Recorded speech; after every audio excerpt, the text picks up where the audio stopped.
भारत माता की वंदे वंदे वंदे। श्री हनुमान जी महाराज की नमः पार्वती पतिये हर हर।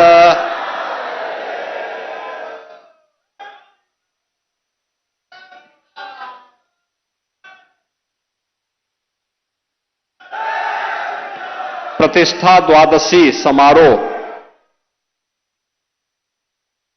की द्वितीय वर्षगांठ के अवसर पर आज के समारोह में मुख्य अतिथि के रूप में उपस्थित भारत के लोकप्रिय और कर्मठ रक्षा मंत्री माननीय श्री राजनाथ सिंह जी,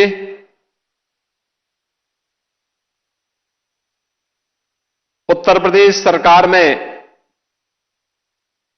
वरिष्ठ मंत्री और अयोध्या के प्रभारी मंत्री श्री सूर्य प्रताप शाही जी, मंच पर उपस्थित पूज्य संतजन जगतगुरु माधवाचार्य स्वामी विश्व प्रपन्ना तीर्थ जी महाराज, जगतगुरु रामानुजाचार्य स्वामी श्रीधराचार्य जी महाराज, जगतगुरु स्वामी राम दिनेशाचार्य जी महाराज, पूज्य स्वामी विदेही वल्लभ शरण जी महाराज,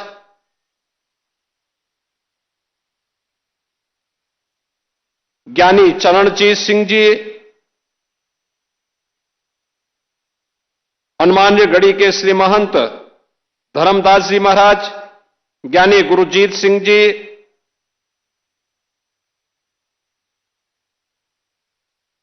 श्री राम जन्मभूमि तीर्थ क्षेत्र ट्रस्ट के महासचिव और जिनका उद्बोधन आपने अभी यहां पे सुना है श्री चंपत राय जी,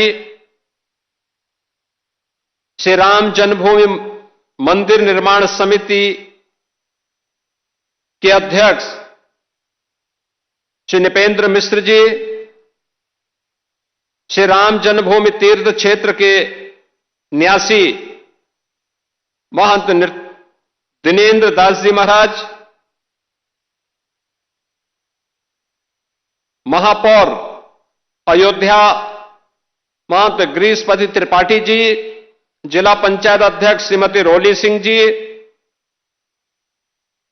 मान्य विधायक गण श्री वेद प्रकाश गुप्ता जी, अमित सिंह चौहान जी, चंद्रभानु पासवान जी, रामचंद्र यादव जी, अभय सिंह जी, आज के इस समारोह में उपस्थित सभी पूज्य संतजन, श्री राम जन्मभूमि तीर्थ क्षेत्र न्यास से जुड़े हुए हमारे सभी पदाधिकारीगण, उपस्थित सभी भक्तजन और उपस्थित बहन और भाइयों,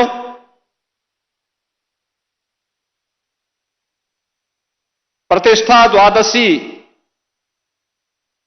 के आज के इस आयोजन के अवसर पर मैं सबसे पहले देश के रक्षा मंत्री जी का इस पावन आयोजन के अवसर पर हृदय से स्वागत करता हूं, उनका अभिनंदन करता हूं।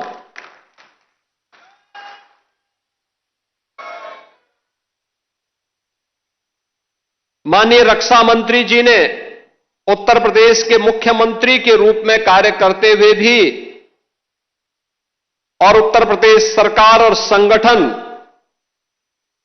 के विभिन्न दायित्वों का निर्वहन करते हुए श्री राम जन्मभूमि आंदोलन में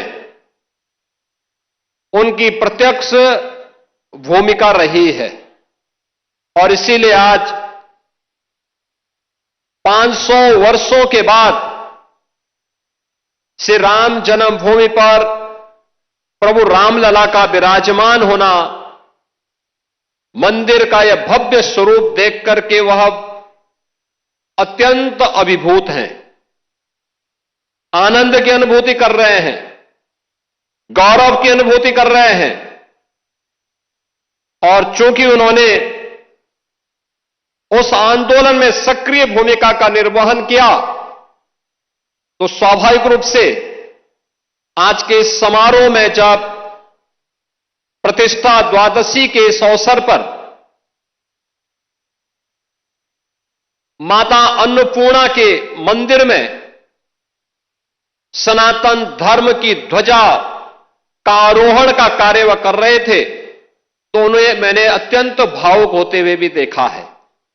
मैं इस अवसर पर उनकी उपस्थिति के लिए उनका उत्तर प्रदेश सरकार की ओर से और उत्तर प्रदेश के वासियों की ओर से, उत्तर प्रदेश की जनता जनार्दन और सेवी राम भक्तों की ओर से हृदय से अभिनंदन करता हूं।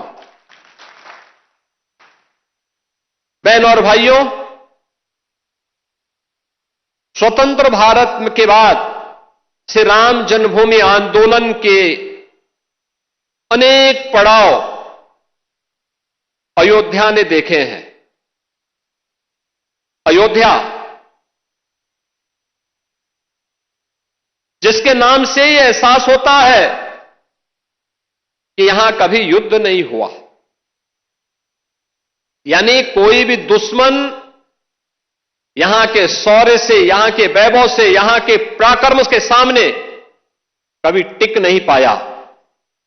लेकिन कुछ लोगों ने अपने निहित स्वार्थ से, मजहबी जनून और सत्ता की तुष्टीकरण की उस निकृष्टता में पड़ करके अयोध्या को भी उपद्रव और संघर्ष का एक अड्डा बना दिया था। वही अयोध्या पिछले 11 वर्ष के अंदर देश के यशस्वी प्रधानमंत्री आदरणीय श्री नरेंद्र मोदी जी के यशस्वी नेतृत्व में उन 3 महत्वपूर्ण घटनाओं को कभी विस्मृत नहीं कर सकता।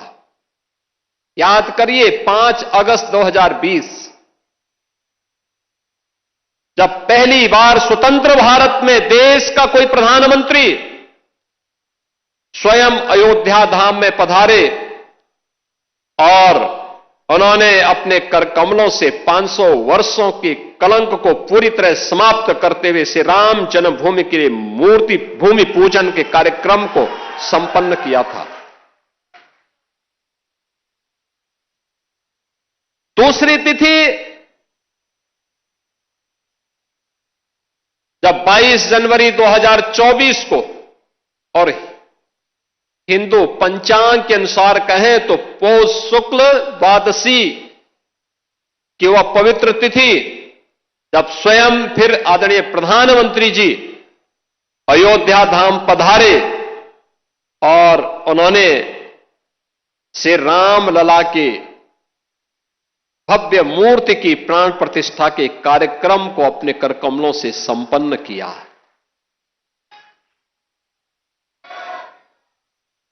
तीसरा,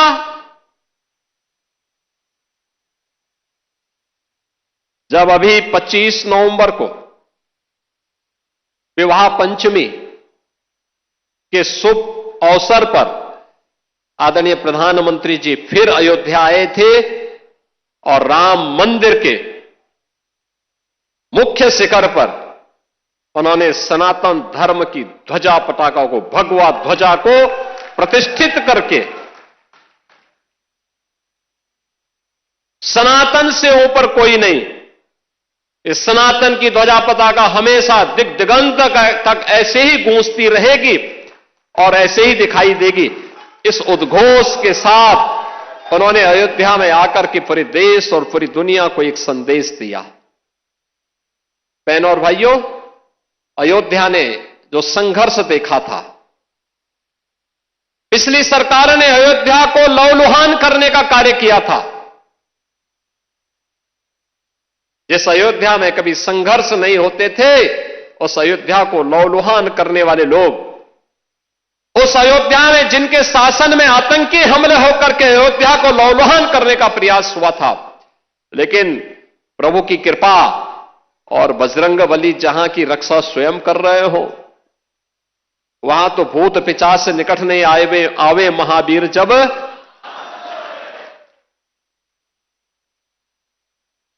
हनुमानगढ़ी में भगवान यानी हनुमान जी महाराज स्वयं विराजमान है। कैसे कोई आतंकी यहां घुस जाता। जैसे ही उन्होंने दुस्साहस किया था 2005 में, याद करिए कैसे पीएसी के जवानों ने ठक ठक ठक ठक करके वहीं पे उनको मार गिराया। अयोध्या तो संदेश देती है और उसी संदेश को आगे बढ़ाने के लिए अब आप देखते होंगे देश और दुनिया का कोई भी ऐसा श्रद्धालु नहीं, सनातन धर्मावलंबी नहीं, जो अब अयोध्या आकर के दर्शन करके अभिभूत न होता हो। 1 लाख एवरेज अगर हम लोग देखें पिछले 5 वर्ष के अंदर 45 करोड़ से अधिक श्रद्धालु अयोध्या धाम में आया है। जहां पर पहले कुछ लाखों में लोग आते थे। याद करिए 17 के पहले न बिजली थी, न पानी थी, न स्वच्छता थी, न सड़क थी, न कनेक्टिविटी थी, कोई सुविधा नहीं थी, सुरक्षा की भी व्यवस्था नहीं थी, और कोई जय श्री राम बोलता था तो उस पर लाठी जरूर पड़ जाते थे, गिरफ्तारियां हो जाती थी। आज तो आप देश में जाइए, राम राम बोलिए, जय श्री राम बोलिए, और अब तो भारत सरकार की योजना भी जी राम जी के नाम पर ही आ गई है, जो रोजगार की सबसे बड़ी स्कीम बनने जा रही है। कोई भी बेरोजगार व्यक्ति जब आएगा और कहेगा कि मुझे रोजगार चाहिए अपनी ग्राम पंचायत में, साल में 125 दिन का रोजगार की गारंटी उसको उसके गांव में मिल जाएगी, तो जी राम जी हो गया। बहनों और भाइयों, अयोध्या आज दुनिया की पहली सोलर सिटी, भारत की पहली सोलर सिटी के रूप में अयोध्या आ गई है। सूर्यवंश की राजधानी, पहली सोलर सिटी। अयोध्या में अंतर्राष्ट्रीय एयरपोर्ट महर्षि वाल्मीकि के नाम पर। रेलवे की डबल लाइन के साथ अयोध्या नाम जुड़ गया है। बेहतरीन कनेक्टिविटी अयोध्या का, लखनऊ से, गोरखपुर से, प्रयागराज से, काशी से, हर ओर से। अब अयोध्या में क्या नहीं है। जिस अयोध्या में सिंगल लेन की सड़कें थी, आज चारों ओर से 4 लेन की सड़कें। और कोई भी श्रद्धालु आता है, किसी भी सीजन में आए, आराम से दर्शन करता है, अभिभूत होकर के, मस्त होकर के फिर जाता है, अभिभूत होता है। और हमारी पीढ़ी सचमुच सौभाग्यशाली है। कई पीढ़ियां, 500 वर्षों के इतिहास को जब हम देखते हैं, 500 वर्षों के इतिहास को जब हम देखते हैं, याद करिए 1526 से लेकर के 1528 से लेकर के 1992 तक, और 1992 से लेकर के उसके उपरांत भी अयोध्या में हर 20-25 वर्ष के अंदर कोई ना कोई बड़ा संघर्ष राम भक्त करता था राम मंदिर को वापस लेने के लिए। लगातार संघर्ष करता रहा, कभी बैठा नहीं, रुका नहीं, झुका नहीं। उसने सत्ता की परवाह नहीं की, उसने दमन की परवाह नहीं की, उसने गोलियों और लाठियों की परवाह नहीं की। वह लड़ता रहा और उस संघर्ष का परिणाम हमारे सामने था। और यह आंदोलन सफलता की नई ऊंचाइयों तक तब पहुंचा जब राष्ट्रीय स्वयंसेवक संघ ने नेतृत्व दिया। पूज्य संतों को एक मंच पर लाने में, सर्वे अशोक सिंघल जी ने एक मंच पर लाने में सफलता प्राप्त की। एकदम गुलामी का कलंक मिटा और भव्य राम मंदिर का मार्ग प्रशस्त होता हुआ दिखाई दिया। बहनों और भाइयों, आज उसी प्राण प्रतिष्ठा के 2 वर्ष पूर्ण होने के उपलक्ष्य में आज का इस समारोह यहां पर आयोजित हो रहा है। अयोध्या की इस दिव्यता को, इस भव्यता को अनंत काल तक बनाए रखने के लिए हम सबको, हर सनातन धर्मावलंबी को आगे बढ़ना पड़ेगा। एक साथ अपने जीवन का हिस्सा इसको बनाना पड़ेगा। ये यात्रा की विराम नहीं, ये नई यात्रा की शुरुआत है। विरासत पर गौरव की अनुभूति करते हुए विकास के नित नए प्रतिमान को स्थापित करना, और इसी के लिए प्रधानमंत्री जी ने हर भारतवासियों के सामने विकसित भारत की एक संकल्पना दी है। यह देश जब आजादी के 100 वर्ष पूरा करेगा, हर भारतवासी के सामने एक संकल्प होना चाहिए, और वो संकल्प होना चाहिए कि हमें अपनी विरासत का संरक्षण करते हुए अपने स्तर पर, जिस क्षेत्र में हम हैं, जिस फील्ड में हम काम कर रहे हैं, वहां उत्कृष्टतम कार्य करके दिखाना है।